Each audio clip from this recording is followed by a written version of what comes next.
Hello everyone and welcome back to another episode of the Vital MX post-race show. We are now 3 rounds in to the 2026 Monster Energy AMA Supercross series. We have a different winner in the 450 class, so things are very much spicing up as we head to Houston, Texas this coming weekend. And we're going to break down everything that happened at Anaheim 2, of course, on this episode of the show. But first and foremost, let me give a quick 30-second message to you all. The Anaheim 1 version of this podcast was just terrible. And then I screwed up the second version, the San Diego version, because I guess I was breathing a lot. And I don't know if it's because I was nervous or what. So I understand it's been a rough old road with this podcast in 2026. Let's treat this as round 1. And we're going to see if it's better. The mic is far away from my mouth. Who cares if you can't hear me as long as you can't hear breathing? And we're going to try and improve because that's what 2026 is all about, isn't it, Michael Lindsay? We're all about fixing the wrongs, grinding, trusting the process. We're back. We're better. We're better than we were last weekend. We thought we were last week, and then we found out that we were in fact I think not. The conversation was better. There might have been some quality issues. I can gladly say they were not on my part. Yeah, it's rare, actually, to be honest. But yeah, I take this way too seriously, and this is really pissing me off. So if there is an issue this week, then I may just call it a day. But anyway, that's enough about that. On with the show, and thank you, of course, to our loyal sponsors, who you will hear a little bit from a little later on in this podcast. Where to begin? Let's start with this, because this is my overarching theme from Anaheim 2, and maybe this is terrible journalism. Maybe this is boring podcasting. Who knows? You tell me. But Chase Sexton was your winner. But in the same token, I think that was also a win for Hunter Lawrence. And I think that was also a win for Eli Tomac. And you know what? I think that was a win positive for Cooper Webb. Of the top players, I'm not coming away critical of any of them. I'm almost like, yeah, everyone can leave there going, that was good, I'm happy. Am I too far on the happy train in that regard? It's a little bit of the Everything is Awesome podcast, but I do get your point. I mean, again, Eli's having the best, statistically, it's the best start of a season he's ever had, right? 2 wins and a third. I think that is his best opening 3-round performance so far of his career, or it's got to be right there with it. Chase with a massive swing and a rebound is a positive. And to your point, Hunter, going back and looking at, we got a repeat of what Hunter did last weekend. Pretty good start, slips back and fought forward. So the only one I'm a little on the fence is I agree with you that Webb's overall pace in night was going better.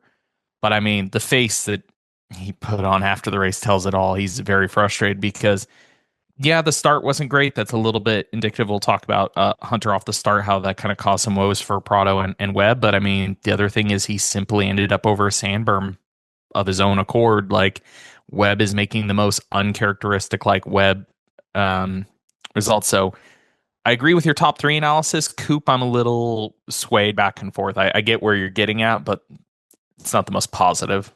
Yeah, but relatively speaking, in comparison to San Diego and Anaheim 1, that was a step forward for Coop. It was certainly more of a case of there's Coop. I can see the real Coop, And in fact, around the halfway point in the main event, I felt like it all could have broken differently had the situation just been a little different. Like if Eli could have got Anderson quit like that as soon as he was in that position, I feel like he could have gone after Chase. If Webb could have got Tomac quicker, I feel like he could have gone after the top 2.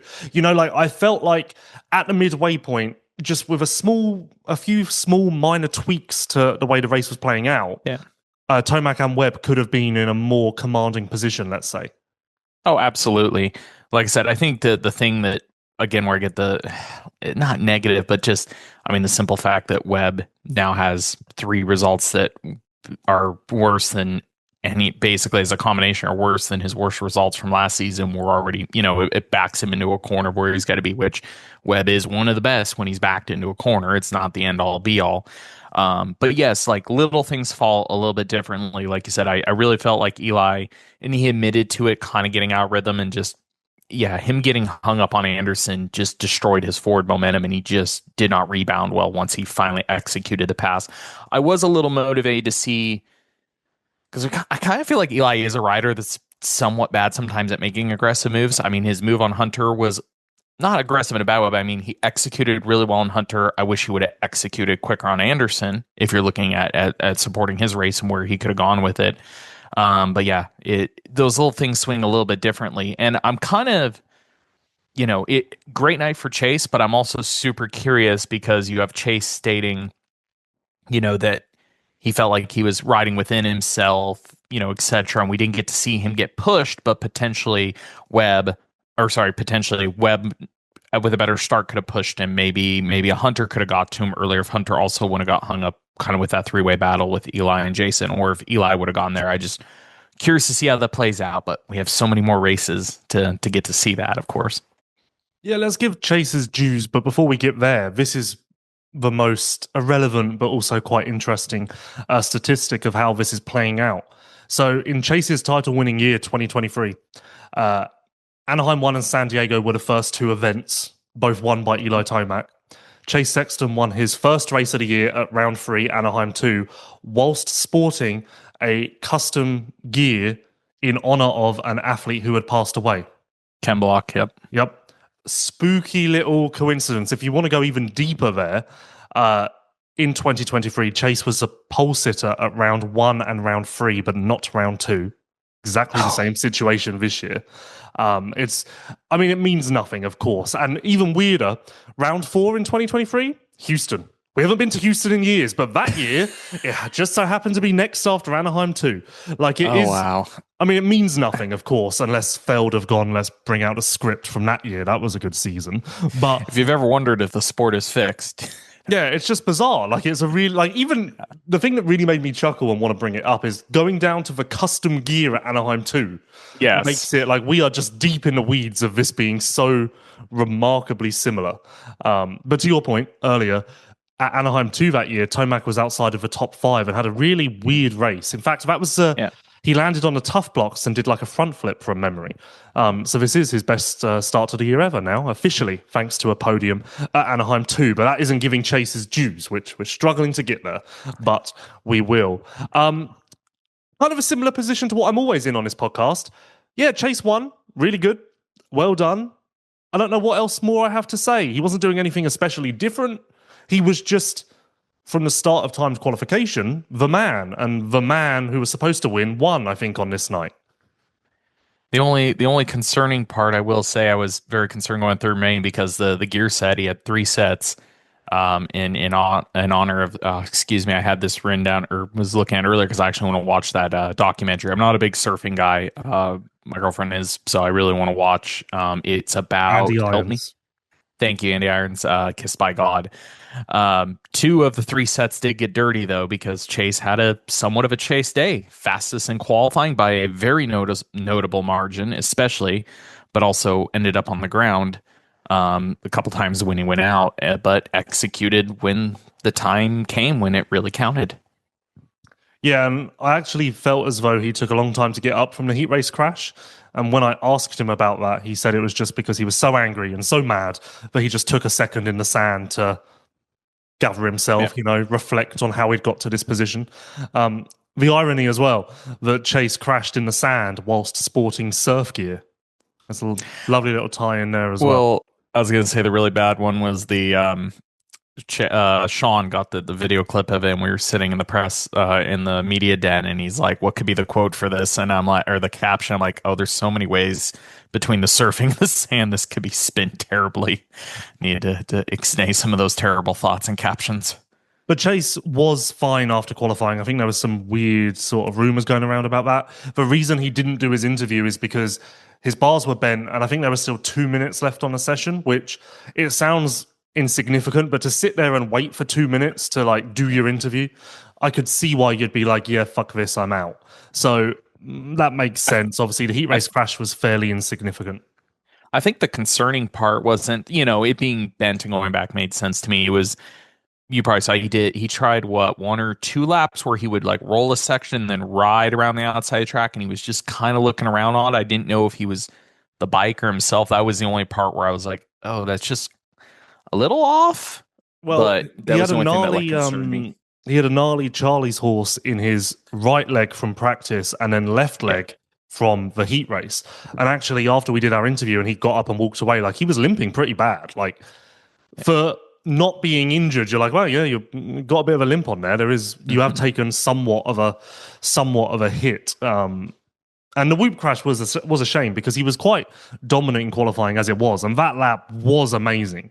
Of course, all of these guys on their fast laps look great, but I saw Chase start that lap and hit whoever was next to me, and was like, "Wow, this is going to be amazing," and it almost was.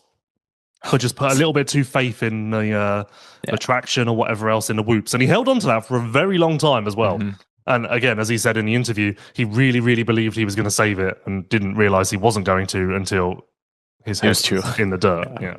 But what does this do for you as far as cancelling out any questions about Chase? Does it do anything at all? Are you still like, yeah, this is Chase? Sometimes it will work and sometimes it won't. Like, does it change your assessment of Chase at all, I guess? I mean, the only thing, and we'll get to with him and Webb, and again, it's so early, but I said this last week when we were talking about the opportunity for both of them to claw their way back into this thing seems statistically a lot tougher than one of them. So Chase has started on that path. That's great. What I am, positive or I can't think of the word, but what is very supportive in his ride is the fact that, as he said on the podium, like, he didn't feel like he was pushing himself. He was well within himself. That was great pace, great control of a race. So that's a positive. The only negative then I take from it, because of Chase's past history, is, hey, we still have the falls in qualifying when we're pushing the edge, and also the fact that he wasn't being pushed yet.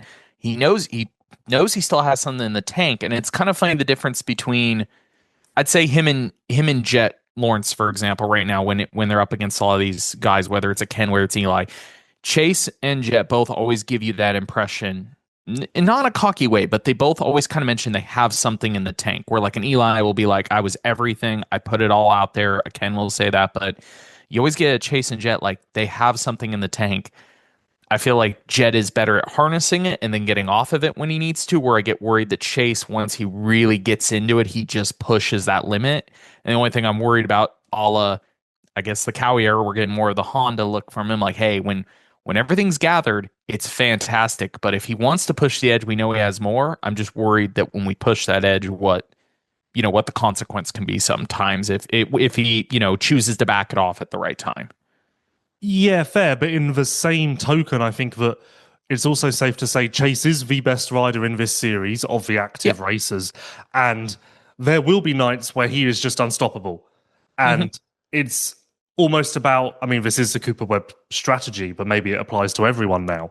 It's just about taking the best you can on the night where Chase doesn't make a mistake and is just gone. Which I think, if anything, I would say the way Anaheim 2 broke down, it wasn't really a sort of Chase sort of track, and it did invite those mistakes, and it did almost lend itself to those stereotypical errors. So it gives me more confidence in that way, but also really makes me believe that once we get to Houston and you can put a little bit more faith in the front end, it is just a little bit more inviting. I think that's where Chase will really start to show his speed. I mean, almost a second quicker in qualifying, so we saw that anyway. But I do believe Chase is the fastest rider in this series. We had this conversation last year or the year before. Fastest rider maybe isn't the best rider, but as far as raw speed, he is the fastest rider, without doubt. Yes, especially in this current condition. Yeah, like I said, when you go toe-to-toe speed, when Jet's in it, you have the fun of watching the two of them, each on their peak nights. But yes, out of the current group, no offense to Eli, Ken, any of them, it's pretty hard not to say Chase is the fastest guy in this group. Chase doesn't even mean that much at Anaheim 2 because it's all about Kawasaki. Their first win since 2022 Budds Creek. Their first Supercross win since Salt Lake City 2022. Oh, 20. And their first win with the current gen KX450 in its fourth year of competition. Never should a manufacturer as dominant as Cowie have to wait this long for a win. And you could see, I think, some of the emotions, some of the weight that's been lifted via this Chase win. And I want to just dissect this a little bit because it is interesting in many facets. One, this is Cowie's longest drought now officially, or it was, since 1980 to 1983. So this isn't common for Cowie to have to wait this long for a win, first of all. Second of all, I go back and forth. I don't know if this reflects on Cowie per se, bike-wise. I just think they didn't have the roster, the lineup, to kind of do what Cowie typically does. And I think the fact that Chase's fastest qualifier at A1 already won by round 3, I think that underlines that Cowie could have done this all along. They just needed the Cooper, Eli, Jet, Chase level of talent to get there. Now, of course, enter conversation about Prado and how he should have won outdoors. Yes, I know, but let's try and keep it Supercross only in this respect. I think I step away from it being a reflection of the organization or the bike and more so just circumstance of the lineup, which I know is de facto reflection of the organization because those are the riders signed. It's tough. I understand that, but then of course I go back to the fact that yes, we had a declining AC at the beginning of this bike era, but Anderson also had come off so many wins the season before. Also I know Anderson is very complimentary of the team. Like, and I think that's a big thing. Like AC, a lot of the guys like the guys there, but then I've also heard comments of what Anderson has thought about the bike since going to HEP and what he was looking for, and kind of confirming some of the thoughts on feeling and power and different things. It's tough because they had riders during that era when, yes, it wasn't a Chase, it wasn't an Eli, etc. But I guess with any team, yeah, I'm on the fence because you could argue you put Eli, you plug a Webb in there, you plug in those guys and they can win. And that's one of the unique things about motocross is if you have a 10 out of 10 rider, you can win with a 7 out of 10 bike. If you have a 10 out of 10 bike, you're not going to win with a 7 out of 10 rider.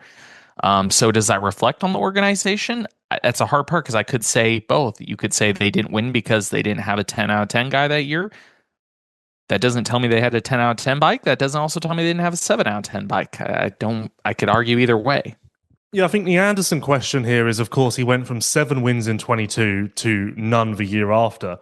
But then if you're in a court of law and you want to play Cowie's defense in this, you also say he won the championship in 2018 and then didn't win another main event until 2022. So It's not uncommon for him to just have a year and then nothing the following couple of years. Yeah, and you're right. It is... Obviously, there's something to it in like the riders being signed and like maybe Anderson should have been cut sooner, but then also, who do you sign? There wasn't really... In the period post-Tomac, the 2022 to 2026 era, Anderson kind of was the best bet. Again, Prado exists as a secondary part of this conversation that we won't go into because that's just a weird old deal in itself. But it is incredible that they had to wait this long for another win. Especially this really... So I'm writing my Anaheim 2 article, and naturally I've written about Kawasaki. And confidently, I was like, Cowie must have won the most 450 main events in the 2010s. Like, confidently. Between RV and Tomac, of course, right? So, no Suzuki? No. So Cowie won 66 450 main events in the 2010s. 2010 to 2019. KTM the second highest total, Cowie had 66. The second highest total, 22 for Suzuki. 44 more main event wins in the 2010s. Which, maybe makes you realize that we were downplaying the powerhouse that Kawasaki was, but also makes you realize we were maybe downplaying the drought that they just encountered not too long after the 2010s. Like 44 more wins than any other manufacturer across the 2010s. I was sat on the plane home, flabbergasted, dazzled I was by this. 66 to 22. Incredible. And you said Suzuki, but I don't know if I would have expected Suzuki to be second. The only one just because of the early era, because I was thinking about that 2010s. If you look at Suzuki, especially if you take in the late part of the 2000s, but yeah, what you go through, no, you don't have, that would have been in the year, because Reed was at Suzuki in 09, right? Yeah, it was 10 that Reed went to Cali. So you get Dunge, you just get Dunge, Roczen, and then a bit of JS7. Yeah, true. I forgot about James. Yep. James contributed his little fair share, you can say, in that period. Not as many as he should have, mind. But yeah, the drought is over. Now, officially, Gas is the manufacturer with the biggest drought of the I don't know how you say that with being nice. And basically probably will be forever now. For good manufacturers. Like, obviously, you can go Beta, you can go Triumph, you can go Ducati, but like they've never won, so they don't count? Question mark. Well, the tough part is unless the KTM group changes their direction going forward with racing, that's going to be a permanent one with gas. Yes. They probably are not going to, unless something drastically changes, we won't see a factory effort from them again in the future. Hey, Gas almost had a top 10 in 250 West this weekend, so maybe it's a sign of things to come. But no, good job to Chase, good job to Kawasaki, a feel-good story all round. The forks were off after second qualifying.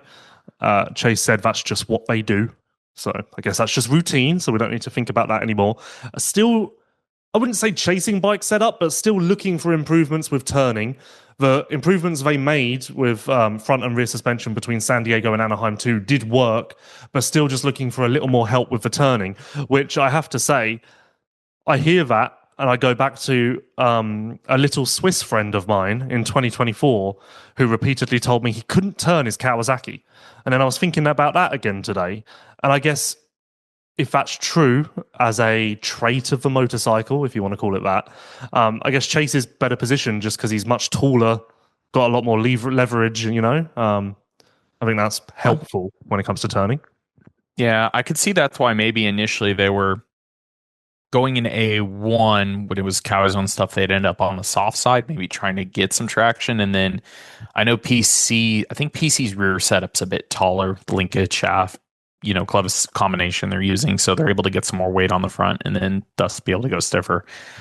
The only this hung up on me a little bit this weekend, and we're talking about such a positive weekend for him, but there's one thing that was slightly irking me is the conversation coming into the season of Chase. We've been doing motos, everything's been great, kind of like the first year at KTM, and then admitting after the first race, oh, actually, I've worked Rango into the ground. We haven't been doing motos. We've been chasing for 3 months, and I've never found the feeling I was looking for. Like, why did we get a repeat of that in terms of how the story was presented? We reversed immediately like KTM. Well, I guess both would have been true. Like KTM, he wasn't doing motos because he was going around the whoops. So at that point, you're far away from motos. I guess he could have still been throwing the kitchen sink at Cowie and the testing and everything, and still being like, I'm just doing motos with this, and then we're going to make improvements because I need to do motos, Maybe both are true as a lesson from the KTM period, potentially. But no, once again, congrats to Chase, congrats to Kawasaki, a cool story all round, and I have a feeling that they won't have to wait 4 years for their next main event win, although I will touch wood as I say that. And as we transition to second place, Hunter Lawrence, before we get there, let me tell you about Yoshimura after talking about Kawasaki. What? That doesn't make sense. That's off script completely. No, not as much as you may think. Because Yoshimura have KX450 championship proven power. Yes, the 2024-2026 Kawasaki KX450 and KX450X can now be taken to the next level with the refined performance of the Yoshimura RS12. Developed with direct input from six-time national enduro champion Stu Baylor, the new RS12 system is engineered to deliver increased torque and usable power right where riders need it most. If you own a KX450 or KX450X and want proven performance on a track or trail, trust the name champions rely on. Find yours at yoshimura-rd.com. And what a lovely transition into Hunter Lawrence, who, for the second week in a row, San Diego was amazing, but we've seen riders have amazing races in their time. The fact that we had a replica 7 days later leaves me with this message, and that is welcome to the top of the 450SX class, Hunter Lawrence. I think he has now proven that he's taken the step forward that he needed to match his outdoor SMX prowess indoors. I think this proves that he is going to get a win sooner rather than later. And to keep it general, I think this proves that he is a guy. Yes, he doesn't have the first place bonuses. Yes, he doesn't have the trophies. But I would argue both San Diego and Anaheim 2 are as good as wins for him. Well, I would say I agree with that. And then also, I was more impressed even by this weekend's ride than last weekend's, because it's one thing for, the opening round and qualifying in San Diego to be okay to get the start and latch onto the pace. Still to see him, lose the lead and then try to come back for was fantastic. But this weekend to not actually even quite have the lead, move back a couple of positions and move forward and get back into the fight, again, trying to chase on a leader. I don't get me wrong, they're both real, like we said, they're really similar, but even this weekend was a little extra for me in that sense. A win you would have to think has to come in the next couple of races. Again, it kind of goes back. We talked preseason. We wouldn't label Hunter a championship contender directly out of the box. Kind of saying like you have to walk before you run. We're still waiting to see a win, but of course Hunter is doing what Hunter does and proving people wrong. He is, correct me if I'm wrong, he's second in points right now. Correct? He's how many down on Eli? 8. Yeah, I want to say 8 or 9, maybe. I know Chase is 13. Potentially Hunter's, I think he is 8. 7, 8, or 9, let's say. Not 6, 7. The other thing I like about this with Hunter is, some people might look at A1 as it was a good result, by far the best A1 he's ever had, but I would say arguably next to Eli, he has been, while he is where he is in points, he has been the second most consistent guy so far in the series. Yeah, and quietly, Hunter Outdoors and SMX kind of took a leaf out of Webb's playbook. He was a consistent guy who was just there lurking, picking up the pieces. And maybe Hunter is going to be like a Webb light in 450 SX now as well. Maybe, although he's been so close, maybe he doesn't win multiple main events this year, but maybe he stacks a ton of second places and that puts him in the fight. For the first time, he's had consecutive podiums in the 450 class as well. Like, again, I don't think we should lose sight of the fact that it is still early in his, not his transition, but, just his progress aboard the bigger bike. He shared the podium with, off the top of my head, so these numbers will be rough. I think Tomac, it was his 105th podium in the 450 class. And I think for Chase, it was his 53rd, 52nd. And then for Hunter, it was his 4th. So, that is someone punching above their weight, I would argue. Which, hard to say. Big one I was already thinking about right now is, at least on paper, first signal for first win would be the upcoming Triple Crown race. You got to think between the excellent starts he's had, the ability to, even if things maybe don't go his way the first couple laps, being able to fight back into it. I would have a very strong feeling that we could maybe see that first win come Triple Crown. Well, it's relevant to Triple Crown and this conversation, but going back to Chase, maybe still a little bit concerned about the start because, yes, he came out first or second. I don't know if he was credited with a whole shot, but he went in buried. Luckily, he lined up, I want to say, 4 gates from the inside or whatever, and that allowed him to sneak around the inside. But the actual core start wasn't great. So I'd be interested to see how that goes this weekend at the Triple Crown. But yeah, Eli is a great starter on a KTM, it turns out, but perhaps this isn't a surprise considering the point standings. I think the best starters in this class are Eli and Hunter neck and neck. Yes, minus a little bit of some Jorge in there, and actually the cause of, again, his start this weekend was more Hunter's. Hunter cut over a little hard on the right, which kind of ruined Jorge and Coop's start, which you said Prado was a little bit, upset about. Yeah, Prado was miffed. He was miffed. Okay. But yeah, out of this kettle, top, you could argue. Black kettle, that's good. So the top echelon here, Hunter. No surprise that Hunter is a consistent starter. We've seen the work that him and his brother and Honda have done. It is interesting to see. Like I said, it's a small sampling size so far, but even a bad start for Eli on the KTM is about where we used to consider a good start for Eli to be. Yeah, honestly, that may be the biggest transformation on the KTM, just his starts. And if he can bag those consistently, then that's Eli's weakness eliminated. And, I don't think we'll ever get this from Eli, but we know for a fact that he's banged his head against the wall with starts for essentially his entire career. So if he gets to the position, he may already be there, but if he gets to the position where he's going to the line knowing he's going to get a good start, which I would presume he's never had, you've got to wonder what that does for the rest of his race day outlook, confidence, just, the way that he operates. Because if you can alleviate that doubt, I'd imagine it has far-reaching effects just across your entire performance. And you know what? I think we've got Eli on press this weekend. So let's put that to him. So partially what you said there gave me a thought this weekend after watching his race. Yes, again, he got hung up in Anderson's pace, didn't execute perfectly on the race itself. He had an opportunity that he kind of let slip a little bit there in terms of being able to, make a move and try to go for chase, or at least be where Hunter was, maybe try to run towards him and settle into a nice second place.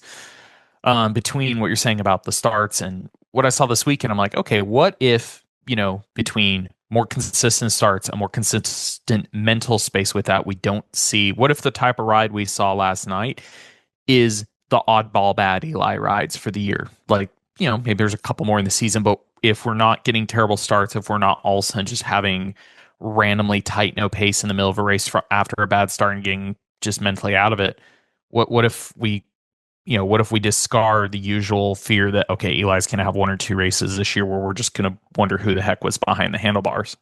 I think we already discarded that. One, because he wasn't around enough in 2025 for us to even see that. Two, in 2024, they were all just bad, generally. And that was kind of, apart from St. Louis, like none of it was really good. So there was therefore no room for him to have the weirdo ride. And then 2023, which apparently 2026 is the repeat of that. So that's a script to follow. He had that back issue, didn't he, mid-season, which he didn't tell us about. So we thought he had a weirdo ride. Then it turned out it was a back problem. So I don't know if we've really seen that. 2022, there wasn't really that. I don't know if we've seen that in a long time. Quite a while, yeah. No, I get what you're saying. Like I said, if I'm just going off of, I guess, historical Eli, of like anybody's worry of, okay, he's in this, he's consistent. What's a bad ride for Eli look like this year? And last night was an example of, hey, if the starts are consistent, he's really good. What if that is the worst we see of him? It's going to happen again this year, but that's a huge positive or check in his corner if in the sense of this title hunt. I just believe they are Chase, Cooper, Eli, Ken, and Hunter. I think they are all start dependent relative to each other. I don't know if any of them, let's say they start in the top 5, I don't know if any of them can start 5th and work their way through the other riders. Maybe some of them, maybe one of them, 2 of them, but I don't know if any of those start 5th and go to 1st. I think those riders are, to a degree, evenly matched enough where start position amongst each other does matter. But quickly, I wrote this after San Diego because we're all dumbasses across the sport. The blueprint for Eli's great start was here all along, because there's only one other time he'd won the first 2 rounds of Supercross, 2023, as we've covered. That off-season, he did Nations, Paris, and WSX. So, then rewind back to my Vancouver interview with him, where I said, do you think that no off-season races with Kawasaki ultimately hurt your Januaries with Kawasaki? And he said, yep, I feel like I need that, blah, blah, blah, whatever he said. He essentially supported the sentiment. It made sense that he was going to come in firing. He needs those off-season races, and that sound you hear is WSX cheering. Which, for more Eli. Sidebar, humor corner quickly, unrelated to Eli. A lot of jokes at the weekend. WSX were there. A lot of jokes throughout the night in the 450 LCQ when it was McElrath, Freeze, and Brees in the top 3. And we were all joking that the WSX people were in the stands going, I just don't understand. They're on the podium in our series. What are they doing? This doesn't add up. How? They're on a different podium here. Yes, I don't understand. McElrath, you were winning races in our series. Why are you in the LCQ? No, all fun and games. All fun and games. But WSX were there, and that's interesting. Haven't got to the bottom of how they got a pass. I've been trying to find out, did Feld give them a pass? Did they go through a team? But haven't got to the bottom of that yet, so stay tuned for more. We spoke about Webb. Oh, sorry, go on. Quick one. When you say WSX, who are you referring to? Because you have the ownership group that's Cyril and, excuse me, I can't remember their man's name. Burwell and... Burwell. All of the Burwell team, essentially. Okay. Who probably got him passes was Dennis. Yeah, but can Dennis get passes? I don't know. Yeah. Okay. Yeah. I bet you Dennis got him for him. I don't know. We spoke about Webb, but only quickly. I think it's worth mentioning. He said on TV that this may be the final nail in the coffin as far as his title defense goes. I interviewed him after the race and I said, I've heard you said this on TV. Bit dramatic, no? And he said that when he said that, he thought that the deficit was larger than it was. He thought he was already in the 30s. He's in fact only at 24. So we are somewhat retracting that statement of it being the final nail in the coffin. So it's positivity.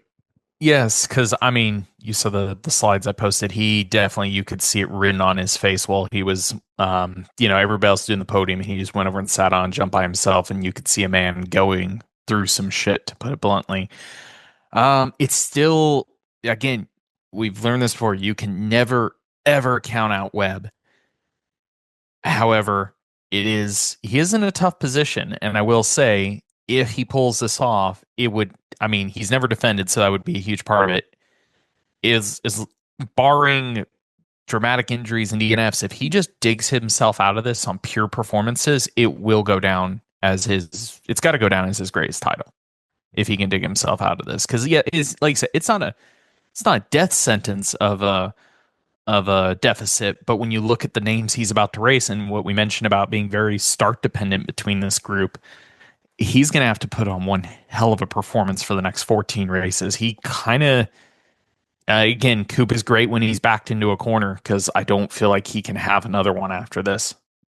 I'm not writing him off. I think he's ramping up. As I said, I feel very encouraged by his Anaheim 2. Yes, on the surface, going in, we all said he needed a win or a trophy. He didn't get either, but still the ride, the push through the field, pressuring Eli, everything outside of the crash was vintage Coop to me, or at least signs of that. So I'm encouraged by that. Maybe I will also now take the 30-point mark as the moment where I go, okay, maybe time to start acknowledging this is going to be tough. But you said it, 14 races.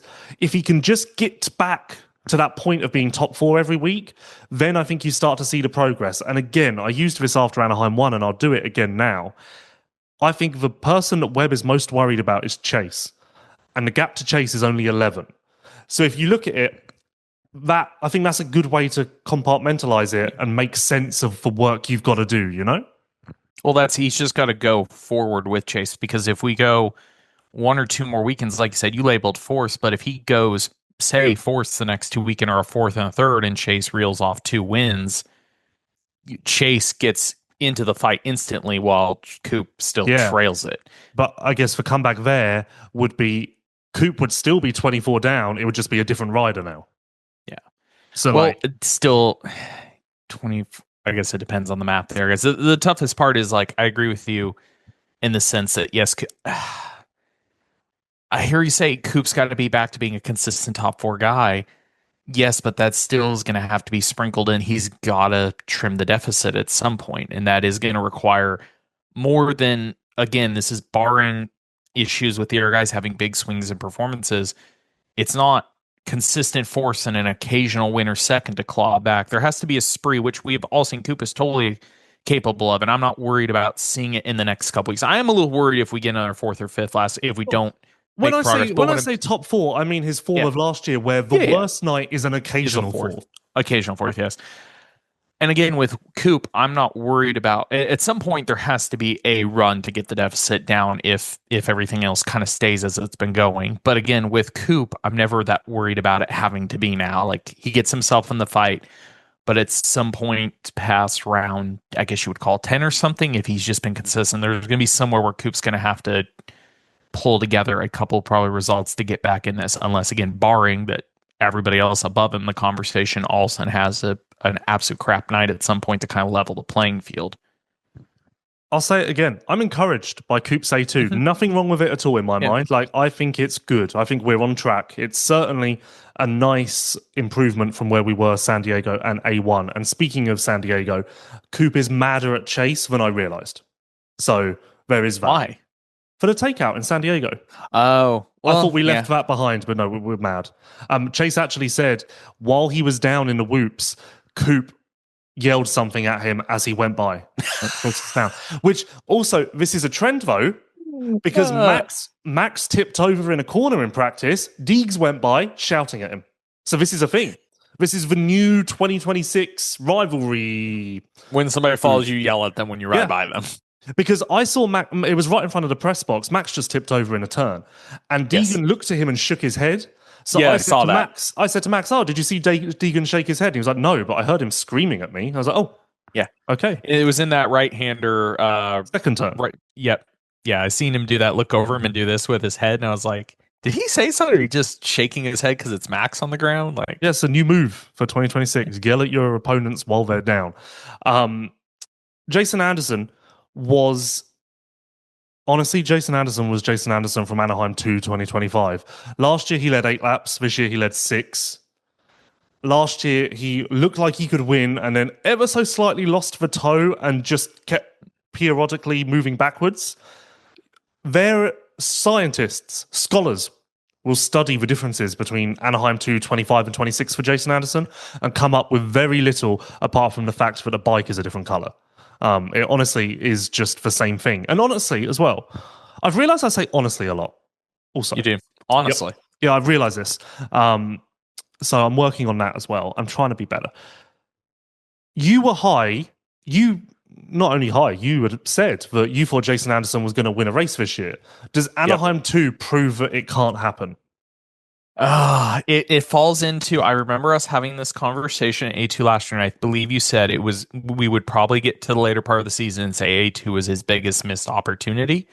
And again, just knowing how he trends between West and East, there is a very similar feeling of, because I was coming off the WSX high a little bit of like, hey, if it I think I'd have to go back and look, but I'm pretty sure on the previous show I said it had to happen in the first 6 or 7 rounds or I was going to call it off, and I'm still feling that way a bit at the moment. But you still remain semi-confident that it can happen in the next 4 or 5 weeks. This is a waffling comment, but A2 makes me swing both ways. Like, well, he can lead, but it's also, we saw what happened the last time. So yes and no in the same breath. It's yes, he's proven he can lead on the Suzuki and it's fine and he can do it. He's also proven that it's still Jason. I don't know what to take from that. It's a no. It's a no. That's the short and fast of it. Actually, no, a good ride. So. And he's top 5 or so in the points, so that's positive as well. Hey, how do you like that? Technically, Anderson, Webb, and J. Coop all have the same opportunity for the championship right now. They're all sitting on 46 points. Anderson's position in the points isn't a surprise, but it's definitely sneaky, I think, because he's not exactly been too flashy, with the exception of A2, I guess, to start the year. But he's silently in there. And I mean, San Diego wasn't good for him. He was outside of the top 10. So if he could have just done a top 6 there, he would be in the top 3 in points, I presume, or certainly around there. But now we move on, excitingly, to my 2 stars of Anaheim 2. The riders who I feel no one's going to talk about, but I'm quite excited for. A, Joey Savatgy. Yes, he was top 5 last week, top 6 this week. That seems very similar. Maybe we've just found his spot. No, not at all. Because the first time I noticed Joey, he was off the track. Yeah. And I want to say he was just outside the top 10. So for him to go forward to top 6, I think that's more impressive than San Diego. And going again back to the preseason show, this is a rebirth of Joey Savatgy's career. And I am invested fully, 100%, in where this goes from here, not only results-wise, but also opportunities-wise. No, I agree with that. Like Joey said last weekend, is even though the 5th on paper was great, I think he said he gave himself a 6 out of 10 for his actual riding. He said it was one of the more poor performances he had put on in a race. So the result this weekend is more meaningful. Yes, it looks similar on paper, but it proves that he has something in the tank. Like if he rides, as good as he did this weekend with the start of last weekend, we are looking at what we discussed last weekend as a potential podium for Joey Savatgy. I also am really interested going forward, like you said, where this opens up his career. I had a conversation with Reeve this week, and this sounds hilarious. He said one of his guys, I was asking about contracts, and he goes, one of them is good for next year. And he goes, I should know this off the top of my head. And I said, well, it's clearly not Christian. So is it Shane or Joe? And he goes, no, Shane's has an option KPI on. So I'm like, so it's Joey. So it sounds like Joey is there next year as well. And something else we've talked about, it is interesting how that program, because I think Reeve said this is year 8 for him. It's really interesting to see where both Joey and that program as a whole are going, and how, we kind of talked about this preseason, how good of a home, in a sense, Reeve is built for riders that have almost been a little bit discarded, or people felt were past their expiration date, and has helped Joey claw back to what we know he's capable of, or getting even closer, because I still don't think he's reached what we know he's capable of. Yeah, I would really like to think that Joey's going to get on the podium at some point this year, which would be a great story and a real celebration for the sport, just from a sporting aspect, I think. And then moving on to 7th place, Jorge Prado, quite down on himself after San Diego, couldn't move through the field, wasn't really comfortable mid-pack, didn't really know what to do in that situation. Well, 7 days on, lessons have been learned. He moved forward from, I want to say, 13th to 7th, looked racy in the middle of the pack, looked like he could go forward on what wasn't necessarily a easy track, or, a track that plays to Jorge's strengths. I don't even know if that exists. He was skimming the whoops late. He was quick there. Jorge Prado's a real deal in Supercross, and that's not even mentioning the heat race, and that's also not even mentioning the super, super, super sick bounce on top of a sand wall in practice, which ranks as one of the best things I've ever seen. I saw that out of the corner of my eye one lap. That was beautiful. But yes, he basically, reversed the conversation from last weekend, where everybody's okay, he's start dependent, he can't ride in a pack, etc. You nailed it. Not a great start. Managed to race through, and I was also very interested in, like you said, last weekend you watched him in the rhythm lanes with people, and he was timid, and he didn't look like himself, and he did not look comfortable. This week, a completely different story, and I was also equally impressed because, as the riders talked about, the track from the moisture was soft in the bottom. It was grabby. A few guys like Eli kind of said it was a little bit East Coast-ish, where the ruts could grab you and shoot you across a rhythm lane randomly.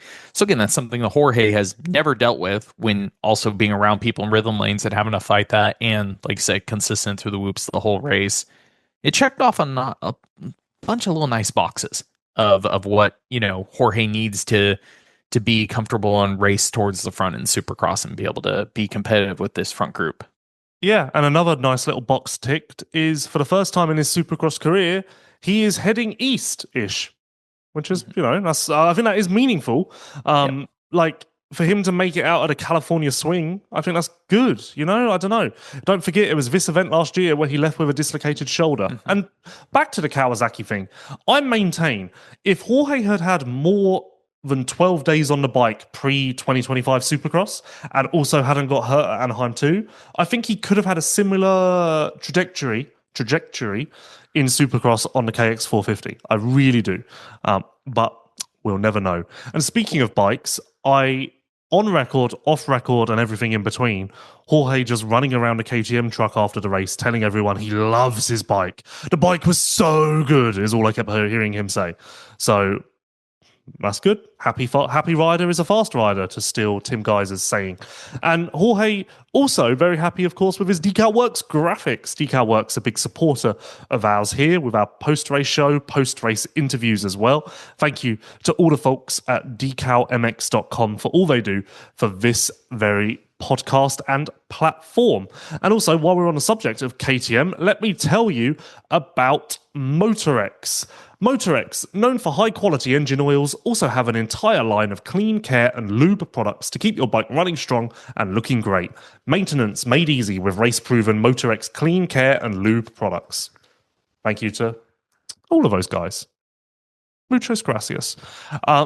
Bit of Spanish there. Tying it into Jorge. Oh, look at that. I thought you were going to tie Fox into that while you're at it. He could be your perfect trio. No, we said this. He is the rider of this podcast, sponsorship-wise.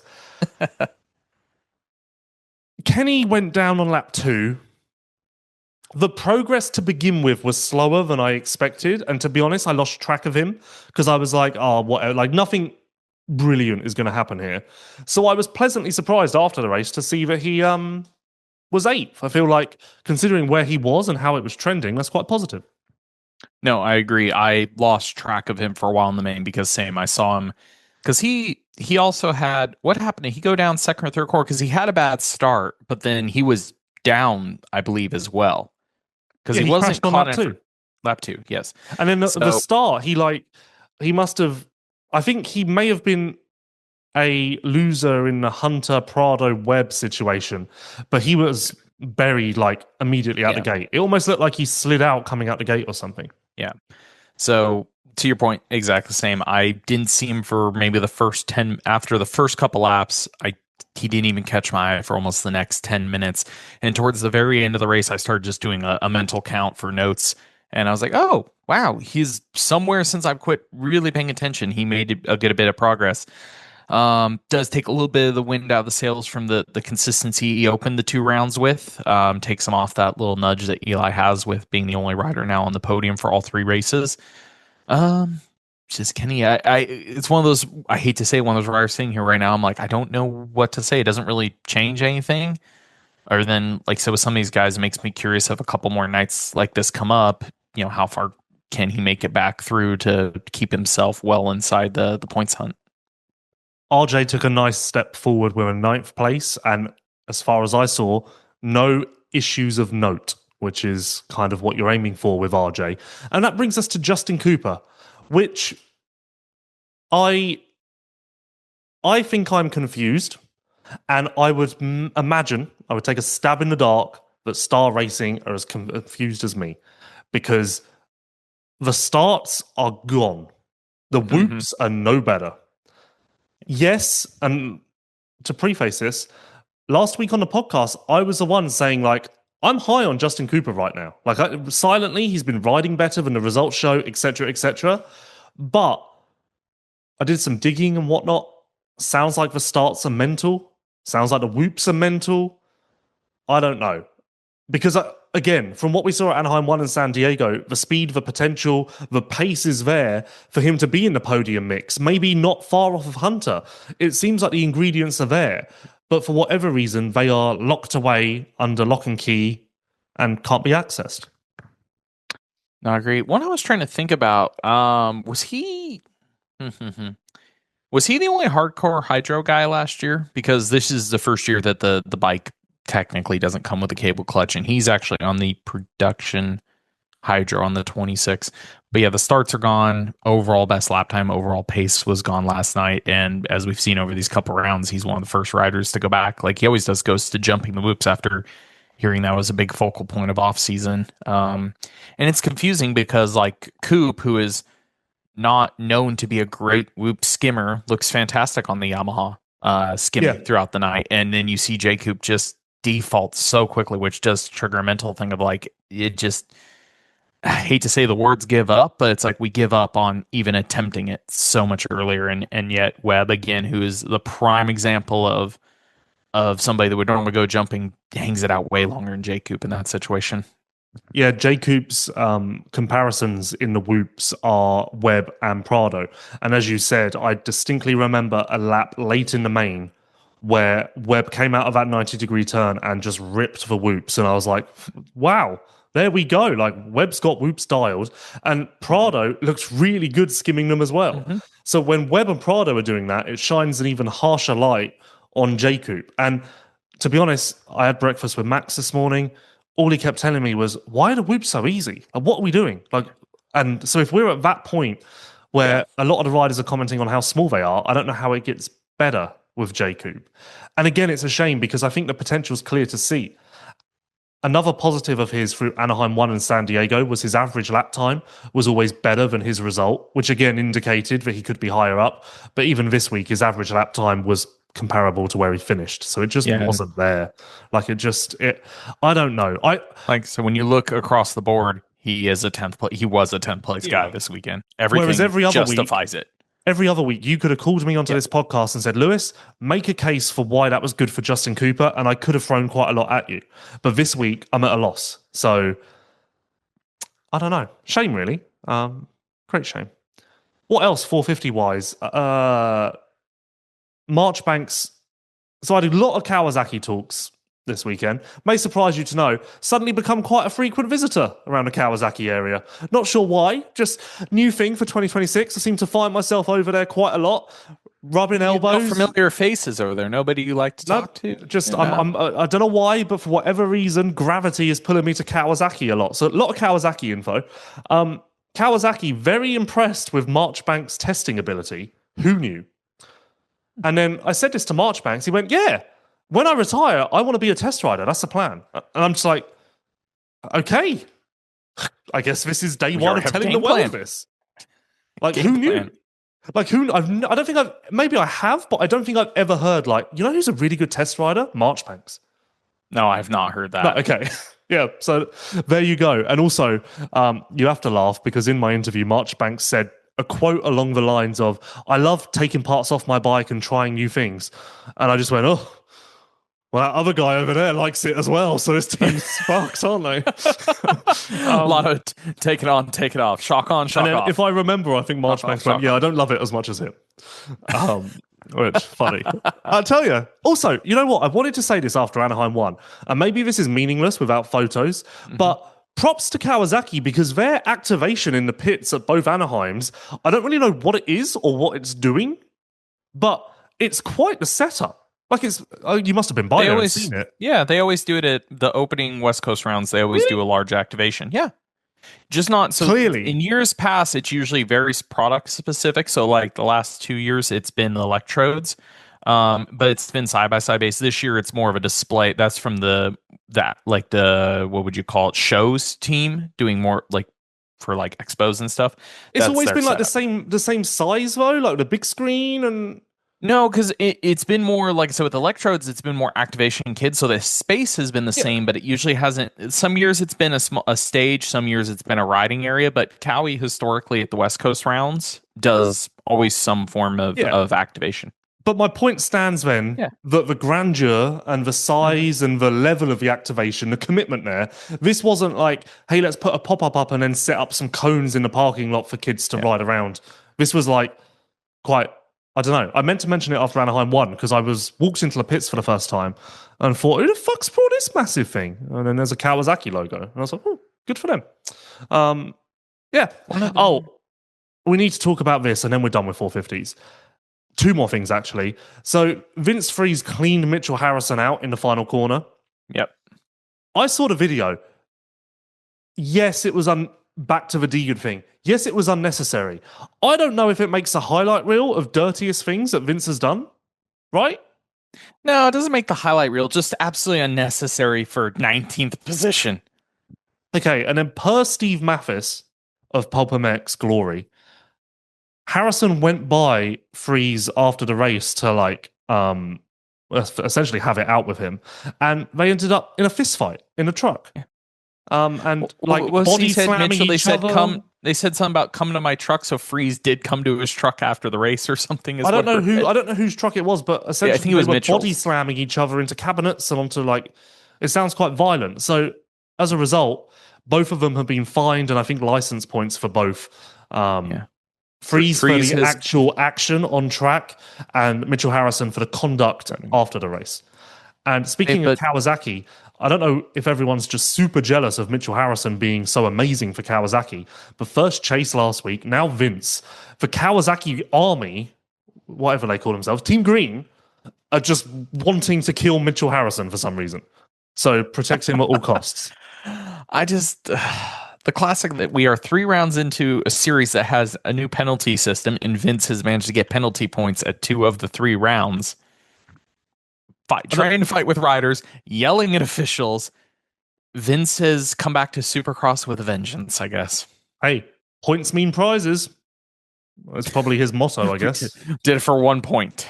Yeah, weekend off is the prize. Let me ask you this: I was about to say, at the rate we are going, Vince has to be the first rider that is going to receive penalties from this system and is actually going to receive real penalties. Yeah, no, of course. Also, in this department, quite aggressive in my interview when I said to Chase, did you get fined for skipping your qualifying interview? And he went, I hope they do fine me.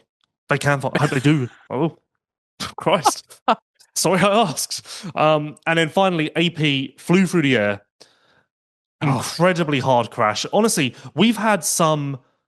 It's not been the worst year for injuries, but it's certainly up there for spectacular crashes. Like, all of the crashes seem to have a little extra spice on top of them.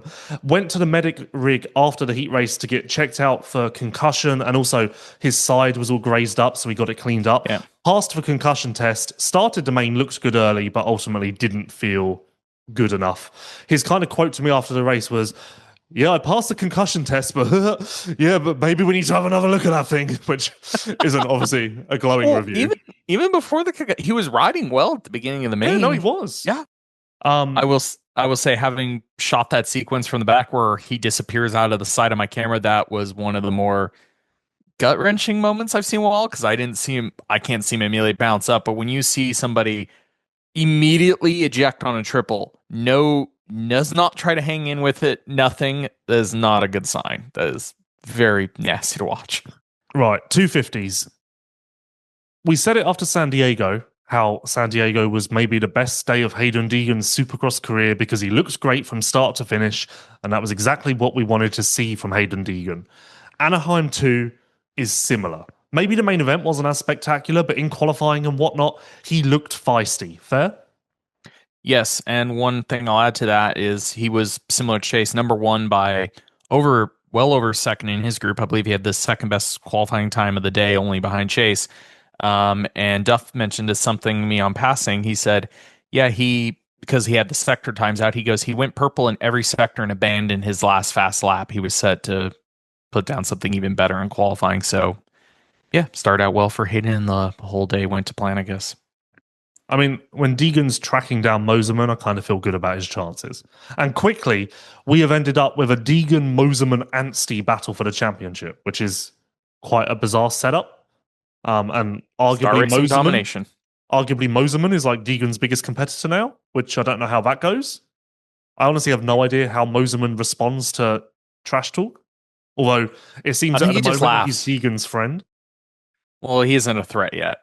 That changes when they become threats. Well, maybe Hayden hadn't seen the points. Because, Moserman is ahead of Anstie, isn't he? Yes, he is. But no, great day for Hayden. I mean, again, similar to Chase. Good job. Really rode well. I don't really know what else there is to say. Other than it's his title to lose. Yeah. And I mean... Oh, good. Well, I was just going to say, what a great time to mention Yamaha Motor USA not only won 2 in the 250SX main event, but also swept the podium in the SMX Next division. So Yamaha Motor USA once again proving their quality and that their reputation precedes them when it comes to top-level competition. And you can get a top-level steed for your own use by visiting your local Yamaha dealer. I was going to say, a great night for Hayden Deegan, a terrible night for the West Coast series the West Divisional series from a fan standpoint, because, just absolutely baffling to see what happened with both Hymas and Kitchen. First turn, both arm related, and again, shooting down a lens, I see Hymas riding towards me, Kitchen first riding towards me with his arm off the side. I'm like, well, there goes one, and then 10 seconds later, Chance rides by in a very similar fashion. I was like, this literally cannot be happening tonight. Yeah, so Chance dislocated his shoulder, but it went back in there. Yeah.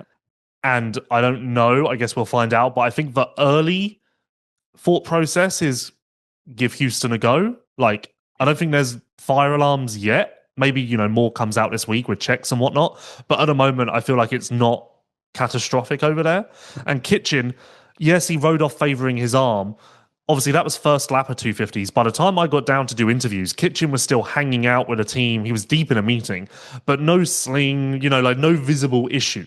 So I honestly have no idea why Kitchen pulled off or whether the arm was related to the heat race crash, and just that little tip over in the main event was enough to knock it again and be like, yeah, this is too much. I honestly have no answers for you on Kitchen.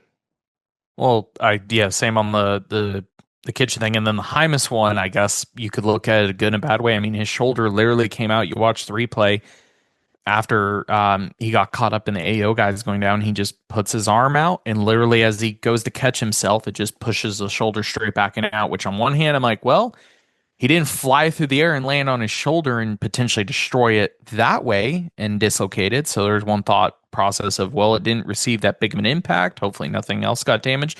But then there's also the concerning part that he fell over, put his arm out, and his shoulder came out. That's the second part. Like, well, that also normally does not happen. So I guess we like a little bit wait and see on Hymas. Yeah, and I guess Kitchen's whole shot device was stuck on, which is also weird. Yes. And it's just bizarre that you can start a season and crash in the first corner in the first 3 races. Like, I tweeted that, that's just pure bad luck, and then I got a lot of Deegan fans saying that's not bad luck, And yes, to a degree, you put yourself in that position with a bad start, but how often do we see races where there just isn't a first turn crash? So, yes, you put yourself in that position, but it's still bad luck for there to actually be crashes that you're involved in. Well, the even weirder one with Levi's is the fact that his crash this weekend is just completely, chance was caught up with a group. Levi's is just awkwardly what would you call it? He did himself, just came out, slid, caught a tough block, and cartwheeled. Like, his first turn crash really baffled me when I watched the replay. Yeah, I genuinely feel bad for him because obviously last year was tough for multiple reasons, and then this year it's just not on track. And Kitchen may be the fastest rider in this class. I know that's going to anger people, but I genuinely believe he may be the quickest, best rider, and we just haven't seen it. And in essence, it's another Supercross season wasted now because I don't think he's going to win this championship. Now, admittedly, Tom Vial won East last year with a 22nd. So maybe, you never know. But let's be honest, the odds are slim. And I feel really bad for him because I really do believe in Kitchen in his current form. And just to go back to what I was saying pre-season, I do wonder if you sit down and you go, you know what, this isn't working out. I think I've got something on the 450, so let's just try and get there and start anew. I do genuinely believe that would be beneficial for him. I was about to kind of make a note off that because one part of me also says it might slightly solve our Cowie conversation from preseason because we know McAdoo has vocalized that he wants to be that guy. Levi has those intentions, and then we were questioning Garrett's position, and I did confirm this weekend, I think they mentioned preseason, but Garrett does have a 1+1. He has KPIs in his contract that if he hits, that he will auto get re-upped. Somebody I spoke to in the group said they think that they're fairly reasonable for him to hit. Yeah, Garrett said they're not easy, but they're not hard. Like, it should just happen. Yeah, I think especially what somebody who knows a bit about told me, they said as long as he gets to outdoors, it should happen from outdoors specifically. They think he will be able to hit it, which between that, Levi, I agree with your sense because we both have vocalized this and been on board, especially with the RJ thing. Like, hey, if it's just not working out in the 250 class and you're of that talent, I mean, I almost want to say this may not be the best comparison. I know it isn't because Chase won titles, but Chase is also an example of, yes, we won 250 Supercross titles. We never got Pro Motocross titles, never really showed even there. We're going to be that guy, and look how successful he is on a 450. There was plenty of these guys that are going to be better when they go 450, and Levi definitely could fall in that category. However, I guess, based on how the sport usually works and how everybody looks at it, because of this situation, Levi will probably see out the next year of his contract on a 250. Garrett could potentially hit that re-up, and this just solves everything. McAdoo won't move up. Levi won't move up. Garrett locks it in for one more year, and we'll have this conversation again next year. Well, Mitch Payton told me that without doubt, Levi Kitchen will be on his team on a 250 next year, which I guess take that with a grain of salt because what else is he going to tell me? Like, he's not going to say anything other than that. But he was quite adamant that this whole concept that I had is nonsense, and he'll be on a 250 next year. So there is that. But Levi Kitchen, Hayden Deegan, they don't have much in common. But what they do have in common is Fox Racing, of course. The second nature, athletes have it, the ability to make split-second decisions based entirely on feel, impulse, and intuition, to know exactly where their body exists in time and space, sensing the smallest shift in terrain and adjusting without thought. Some call it race instinct, but to them, it's just second nature. Awaken your senses with vision, awareness, and diffuse. Fox Racing's collection of limited edition moto kits releasing this spring, beginning with the Vision Limited Edition kit at Anaheim 1. Visit foxracing.com to learn more.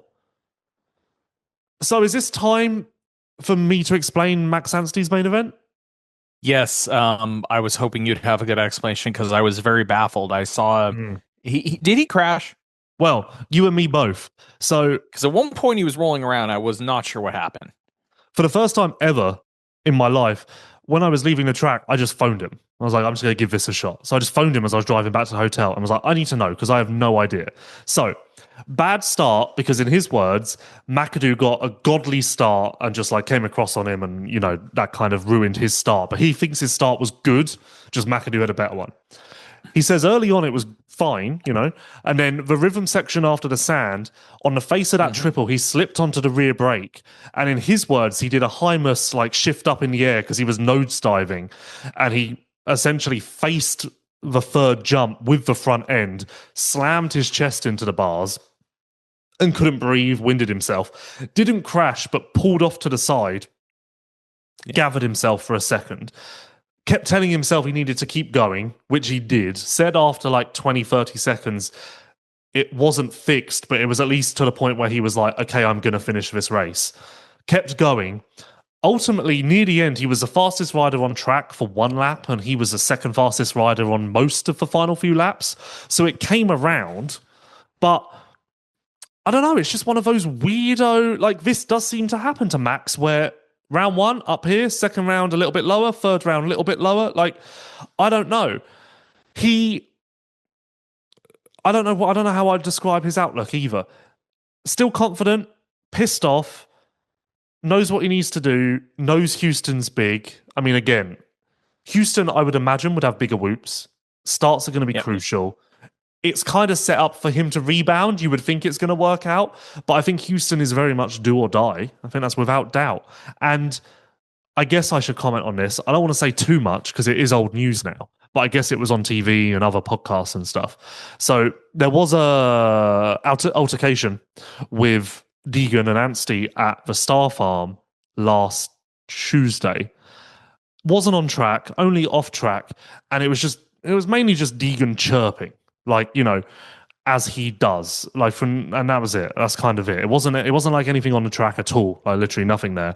But there was a lot of chirping throughout the day from the moment Max got out of his car, and so Deegan was fired up, and that's essentially what you would have heard alluded to on various podcasts and I think the TV show, which is why I'm saying it, because some clarification. So ultimately, Will kind of sidestepped it, but did the team intervene in some shape or form? Or no, I don't know. I don't really understand the whole, like, I don't really understand the way that it's being tackled in interviews by Will, I guess, because like, well, I think Steve asked it directly to Will, correct?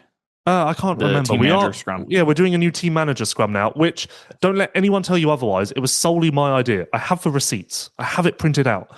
I text failed after Anaheim 1 and said, press stay, team manager scrum. We're not doing anything. So this is my version of something. It's me. Hi. Yeah, like, Will's obviously been very political and diplomatic and not trying to, like, pick sides or whatever. But I feel like, and maybe I'm biased as I say this, I feel like there could be a little bit more like, hey, yeah, Deegan probably shouldn't have done that, you know? And the reason I was going to say that on this podcast about what happened exactly, because I think you hear that there was an altercation between Deegan and Anstie, and you think, well, Anstie was the one who was taken out. It will be him who instigated this because he was pissed off. But actually, that wasn't the case at all. And I guess Deegan took another shot at Max on the podium by saying that he sees Moserman at the farm and he's the only one willing to put in the extra work.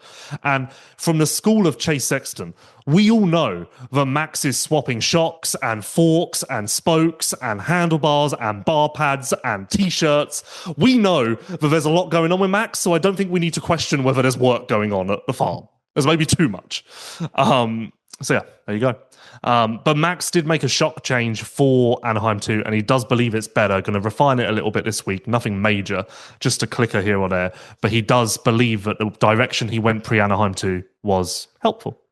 So there you go. That's Max Anstie Corner, presented by Yamaha Motor USA. It is just tough to envision Deegan losing this championship, isn't it? Yeah, because, I mean, on paper, I would say this group, I guess it depends on Levi and Chance's condition after this, but Max is the only one that, if there's an issue with Kitchen and Hymas, it seems like Max is the only one that can best him in a main. It doesn't seem like it would happen consistently enough to reel this back in without an issue from Hayden, barring Hayden. Again, Hayden's the master of his own fate at this point. There's not a lot that tells me he could lose this without, again, some sort of intervention happening. Yes, and also you got to remember Hayden's track record. He's never missed a pro race, essentially. Yeah. So his track record is that he'll be around and nothing will happen to him. So, I mean, he always should have been the favourite. He always should have been the guy you'd bet money on, and that's just magnified now. Ryder D, second podium. Not surprised with the way it was shaken out. You know, like, I would expect Ryder D to beat McAdoo. Honestly, I would have expected him to be a little higher up even. But a bad start, came through well. I still think there was more in the tank. I think that was like a conservative podium for Ryder D. But still, promising, nice, and just what you'd expect from Rider D in 2026. Maybe the bare minimum of what you'd expect. No, again, great rebuilding year for him. We kind of talked about preseason. I love the fact that he's working with Nate, and the guy's Husky, I think, has been a good home for him. Is interesting because, again, the podium, Levi, naturally, when you look at the order of things, it's like, okay, a Max or Levi should be up there consistently. So I'm curious to see. It's a good step. And as we get a little bit further in this, depending on Levi's health, is just, hey, can Rider D do this more consistently? Just keep picking away, keep building. I'm trying to remember from our preseason conversation. Did you say you thought that he could win a main this year? Yep. I was on multiple podiums. I said still there with the win? I think I said 4 to 5 podiums, which were trending brilliantly. Yeah. And I said 1 win. Well, I think the way I put it was like, I am entirely confident he can win, except for the fact that Deegan, Anstie, and Kitchen are so good that it's going to be tough to break through them. But ultimately, they seem to be falling by the side quite quickly.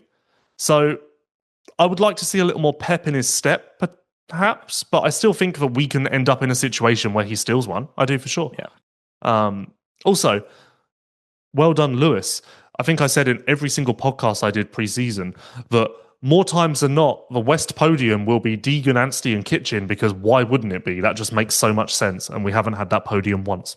So, no, it's again, this one is shaping out weird. It's disappointing because I think we said coming into the season, I don't know if it's this point. I guess it's going right to maybe plan in a sense is Hayden in Supercross has not been a dominant force yet. He's been good, but he hasn't been as great and amazing as he has been in Pro Motocross and SMX.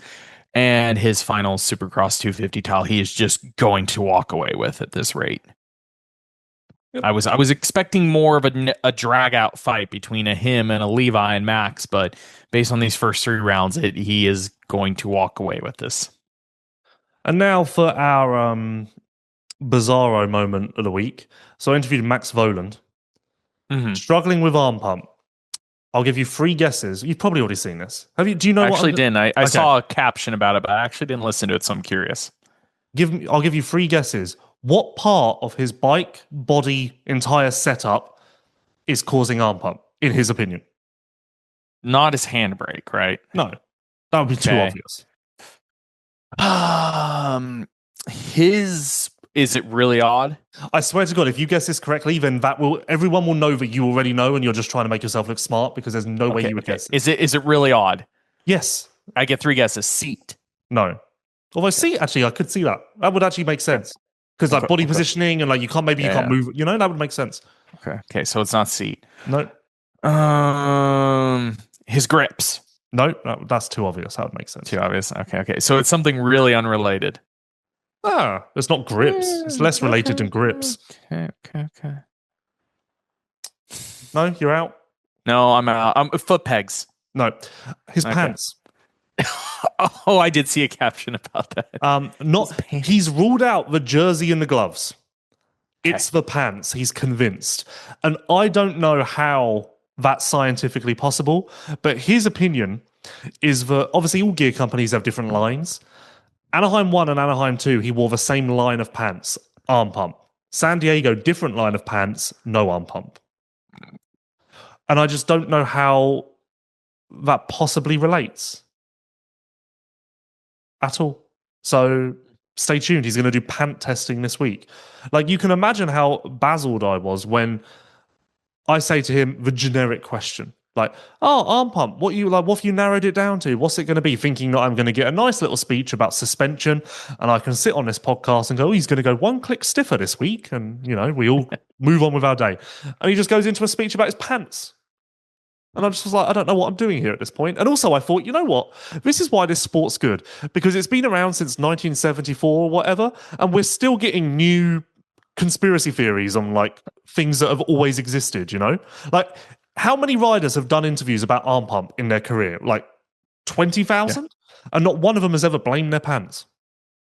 That is a new one. Yeah. I did laugh the other day. I saw a Chase interview where I think it was with Troll Training, and he said, I've never had arm pump. I think arm pump only happens when you're uncomfortable. And I saw a few people comment, I guess I've never been comfortable on a motorcycle because I always have arm pump. But also, isn't Chase always uncomfortable? Question mark? That's what I was wondering. Like, I was very confused. I'm like, wait, you said you've never had arm pump. It only happens when you're uncomfortable. Does that mean you should have had arm pump by now? yeah, I'm confused. Does that mean all of his bikes have been brilliant this whole time? I don't know. That doesn't add Actually, up. that reminds me of somebody in this group I heard talk about uncomfortable is Mumford was telling his team that he felt very sketchy and very uncomfortable. So they went through and pinpoint a bunch of video, and he's like, right there, that's where I feel sketchy. And they're like, really? Doesn't look like it. Yeah, eighth for Mumford is better, but I Came still from dead last on the ground though. okay. I still don't feel like in practice or anything like I've seen anything. The only blip I've seen was press day when he was running around with Hayden, and I saw like some glimpses. I'm like, okay, this is kind of about what I expect to see from him. And then the rest of it, I'll use the same thing I've said about both him and Avery and Centerface. They both just look like they're riding around the season. The A1 heat race was good. I guess that's what I would say, or I would point to as my blip, as you put it. Before we go, I guess we should talk about SMX Next a little bit, because some controversy there over the placement of SMX Next in the schedule. I guess Chad Reed did an interview on TV where he said that those riders should never be put out at that point in the program because that's when the track is at its gnarliest. And to Reed's credit, Tomac did say, unrelated, in the press conference, or the press scrum, I should say, that the track was way gnarlier in his heat than it was even for the main. So clearly that's true. I mean, we all kind of know that anyway. Yeah. Other side of this, SMX Next or Futures has always been in that position. So, and also, I guess the ultimate caveat to this is those few times where we've had it in Salt Lake at the start of the program before opening ceremonies, you know, all anyone's done is complain. That, I think, would be the comeback from Feld or the AMA. Yeah, it's kind of I guess, screwed if you do, screwed if you don't. Now, what's interesting, at least just taking the words of the kids, I think it was Dudney on the podium said this after the race. Or no, it was during maybe the restart. They had caught him for a clip, and I would say not to say he discredited what they said. I think it also features to the rest of the day they rode. They rode in the morning, was super slimy, and then they were after the practices. He actually said that the track, at least from what they had experienced, he said it was the smoothest and at its best in their actual race. But I think that's also representative of how bad it was the rest of the time they had rode that day. I guess the only counter I can think of is, I agree with you, said, yes, there's the complaints if they're not on the show, but if you have them in the show, where do you stick them? Do you just open the night program with them instead of a heat race? Track's perfect, open with the kids? Yeah, I just don't think we're ever doing that, because I don't think you can open the TV show, the live show, with here's Chase Sexton, here's Jet Lawrence, here's Cooper Webb, and now there's an amateur race, you know? Like, I don't know if that will ever work. So, I mean, we kind of, I hate to say it, and it's different when you're a true, like, you understand the sport, but like, we do the opening ceremony and then we throw a 250 heat race out there. So, I mean, same, but different, but same. I guess, I mean, you could, they prep the track before the LCQs, don't they? So maybe you just have it in the same position, but right before the LCQs rather than right after the heats, you know? Or, I guess the same thing remains. I was going to say, or, because I mean, the turnaround time, especially with the red flag last night, they had to really rush the program. The LCQ into the LCQ into the mains is a really tight turnaround. You hear riders complain about that gap. Do you just go with that, run them after the LCQ, gives a little more breathing room for the LCQ guys before the main? Yeah, but then does that screw the mains somehow? The prep for the mains, I don't know. I don't know. It's a bunch of amateur kids running a shorter race. Would it be okay to just send them out and then 250s? Because 250 main gets a sight lap after them. Or do you say, okay, we hear you all. It's at the end of the day, it's amateurs. They're not part of the show per se. They're just here to gain experience. So we're going to run their main after practice. You know, and then when everyone complains that they're not in the show and they've got sponsors and they're supported by manufacturers and where's our TV interview? You kind of go, well, you can't have, like, what's more important? The other one I just said, okay, let's say you wanted to put some effort into them. I don't know how this, I mean, it works in a live broadcast, but I don't know if it'd be confusing, is you always can just record their race again right before the night show and then just run it as a segment somewhere inside the program if they need some downtime for track prep. Yeah, Hey, put it in race day live. Let's run the SMX Next race. Put it in race It was day on live. race day live early. Maybe do something new and stream it live on YouTube. You know, like, hey, here's our little token to YouTube. Obviously, terrible incident. The crash is just horrific. Just horrific. The good news is Ryder Malinowski has taken to Instagram and said that he dislocated his hip, but it was put back in. He was concussed, I think, for quite a long time. But aside from those two elements, I think he's mostly okay. Feeling everywhere, obviously, all of that. So, yes, in a normal walk of life, dislocated hip is horrific. But given the situation, the crash, the attention that was being received on the floor, I think that is quite a fortunate thing to get away with, because I've not seen a red flag or a delay, let's say, for that long in a very, very long time. I think we lost 30 minutes. Like, that's crazy. Because they had two riders that tend to, but the amount of time they said the Alpine Stars medic crew, those staff that was on the floor went with them back to the truck and were assisting. So that's why we couldn't restart, even though the riders had been transported off. We had to wait for that crew to come back. And then, of course, Max Shane was the other rider in the incident, but no update on him yet. So hopefully he's doing somewhat well.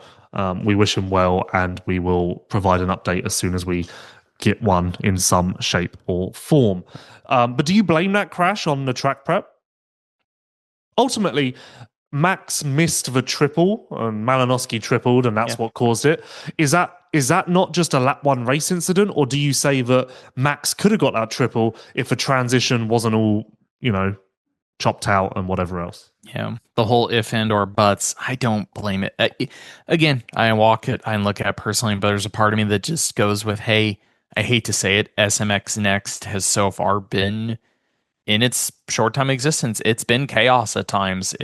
I hate to say it, there's some riders in there that just aren't as experienced. There's an experience racing in that type course, because a bunch of these kids practice it. They get thrown to the wolves in these. Yeah, some of them are not going to make great decisions. And I don't care if the race is in smooth conditions, you're still probably going to see stuff like this.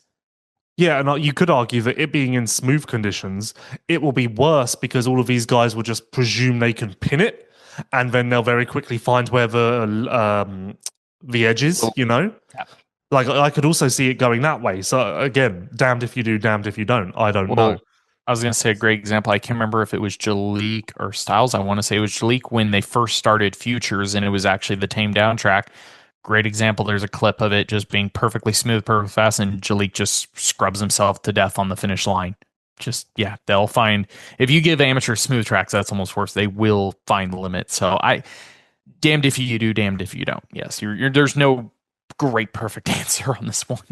Chase did go off in my interview, first at Feld for other reasons, and secondly at the track crew, because he believes that the Barsha Malcolm incident was caused because the triple was on angle. Angle.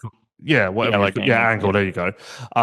And that's never a good idea because it funnels into one line and so close to the start on lap one. So he believes that's down to track design. He said Oldenburg, the transition that got Oldenburg was so chucked out that it needed attention. Why didn't it get attention? He said Kitchen in the heat race was clearly track prep. It was prepped like it was a mud race, which the way the riders were struggling to get the lift off that take up, I think we could all see to the naked eye, but that was track prep, right? That was quite clear. I think there were multiple riders who, in practice, everyone was nailing that triple, and in that heat, there were multiple guys who hit it and just couldn't get the lift. Yeah, they couldn't get the lift. There was one part of me that was questioning why every 250 guy. I mean, you could see it was short and abrupt, and I couldn't believe how many of them tried to go for a very deep seat bounce. Actually, one thing I'll give the SMX Next kids, more of them hit it standing than the 250 pros, which blew my mind. There was so many 250 pros trying to do the last minute seat bounce and whack it on, versus a bunch of the amateurs would just stand all the way through it and just carry consistent throttle and do it easier. Yeah, but Chase went off.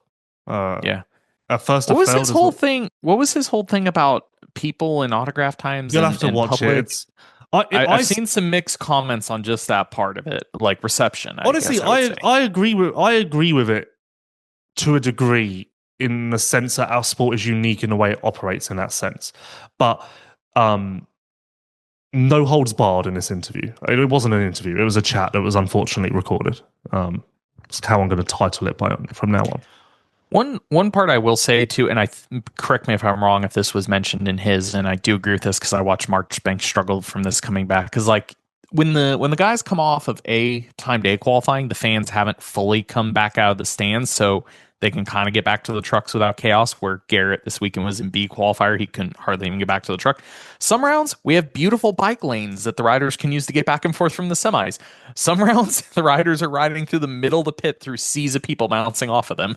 Chase's main basis of his complaint was he said after track walk at Anaheim 2, he was walking back to the truck from track walk and it took him like 45 minutes because there were already fans in the pits stopping him and, which obviously we know, I think it's fair to say Chase gives more time to the fans than 99.9% of the riders. Like he is fairly good at that, but I think he just wants it to be a little bit more structured, let's say. Which, I don't know. It's an interesting, honestly, it's a really interesting topic for discussion because I don't think it's necessarily a failed complaint. It's more of and I pushed back on this on the interview, which again, it isn't an interview. It's basically it's a post-race show. I walked by and you two were sitting in a chair in front of his it's like we didn't honestly, it was 32 minutes. I think I asked him 4 minutes about his race because as I've said on this podcast, good job you won. I've always said this. Winner interviews I struggle with. Even Max wins and I'm like, yeah, you won, good job. It's not like, oh, this pass and oh, what about this person? There isn't as many stories. But what was my point? I pushed back on this on the interview. That's not just a failed thing, though. MXGP, we have pits, national championships, pits, whatever else. We're the only motorsport, point blank, that kind of has this sort of pit accessibility, and it does put us in a weird position. Like I said this to Feld in San Diego as well, because there's this ever-present debate about interviews in the pits and whatever else.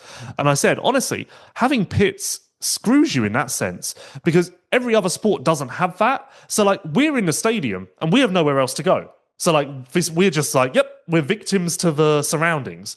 Whereas because we have the pits, which is a great thing for fans and us and brands, the Kawasaki activation, as we mentioned, the Monster Rig Riot, the Lawrence VIP experience, all of that is such an asset to the sport.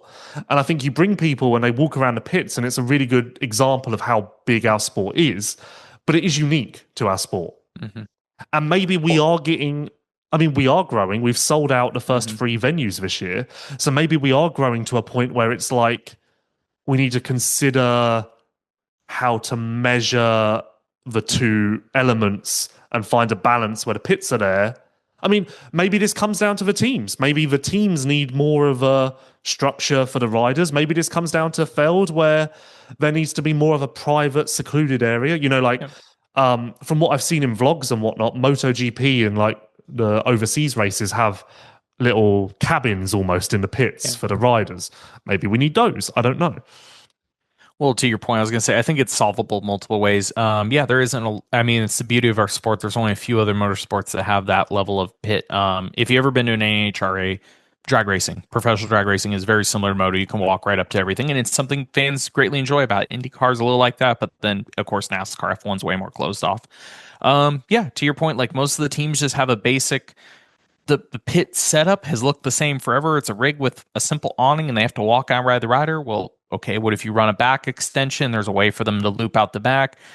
More of the teams do stuff off the back of the semi, like bring the riders in. And again, some of the rounds have really well set up rider lanes behind all teams. Maybe the teams just need to sit down with Phil and go, hey, we need to design the pits around a way where all the teams have the ability to basically access out of their own pits a rider lane where the riders can go back and forth on scooters, side-by-sides, bikes if they need to. It's pretty simple to solve, but it also does turn into an issue with some venues. They really got to, decide a venue. One thing they would have to add to a list item for venues is, can the venue support pit structure in a way that makes it feasible for the teams? Because I will say, with more activation space, Anaheim pits have felt very, very cramped this year specifically. I feel like it has been very hard to get around. Very encouraging for the sport to see that many people out and about, but you can't even walk in the thing.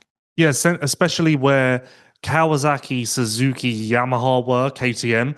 Like, they were in one funnel almost. So there was, all the traffic was just stuck in there. So that specifically was quite claustrophobic, I guess. It's kind of by design, like Feld, it routes the pits where that opening comes in and they want to route you by the monster stage. They want to route you by this activation. It snakes them in.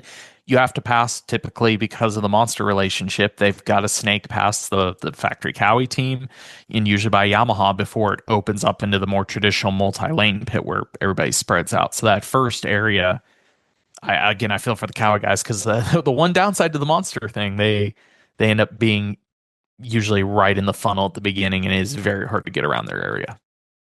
I will say this quickly, and then we're going.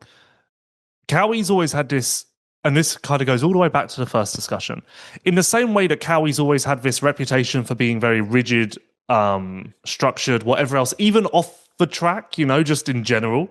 I think that's also to blame for the roster because, Tomac's not accessible. Anderson wasn't accessible. RV wasn't accessible. Now you've got Chase, who's super accessible to me, at least. Like, I feel like you're getting a lot more insight into, like, the way Cowie works, and Chase is telling everyone how much he loves these guys, and the riders they've had over the last decade aren't that open. So, like, I think part of the Cowie reputation has kind of stemmed from that, where you just don't hear much, and now suddenly we're getting an overload of Cowie information, and it's kind of making you understand the basis. I think I'm going to the headquarters in between Glendale and Seattle to deep dive this some more, because I think Chase is not only benefiting the results, but also benefiting the brand image off the track, like tenfold, like unbelievably so. So, yeah, interesting. Right, final thoughts, done? Happy days? Good? Happy days. Happy days. And very happy to thank our sponsors, of course, Yamaha Motor USA, Yoshimura, DeCal Works, Motorex, and Fox Racing for all of their support of this very show. We'll be back in 7 days' time to discuss Houston, the first Triple Crown of the season, SMX Next again there as well. So we will see you real soon.